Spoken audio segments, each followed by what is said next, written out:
New tonight at 11, neighborhood noise complaints and growing pains in Fountain Square are causing loud evenings for some residents. Thanks for joining us tonight. I'm Mark Mullins.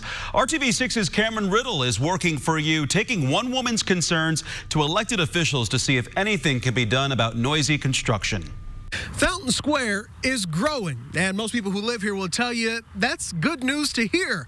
But what they don't want to hear is the constant construction they say is keeping them up at night and waking them up in the morning. It's everything from heavy concrete mixers to jackhammers, drills, backhoes, saws, bulldozers. I mean, they've been cutting trees and doing all kinds of any activity you can imagine. If Barbara Janiak hears one more bulldozer, she might scream.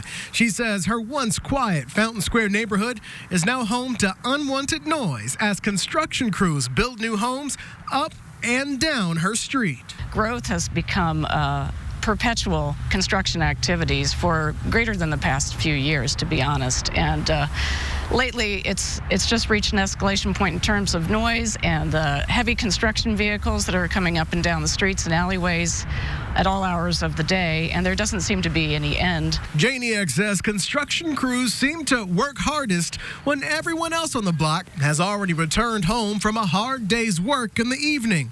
She says the loud noises usually come to a rest around 10 at night and until 7 in the morning, when the city's noise ordinance kicks in. Now, every bang, boom, and pop has her wanting the city to start that noise ordinance much earlier in the day. Frankly, you know, there are people in the neighborhood that have to study or that maybe need to go to bed early for different reasons, people with infants and children that need to go to bed early or do their homework at between the hours of 5 to 7. City County Councilman Zach Adamson represents the Fountain Square area.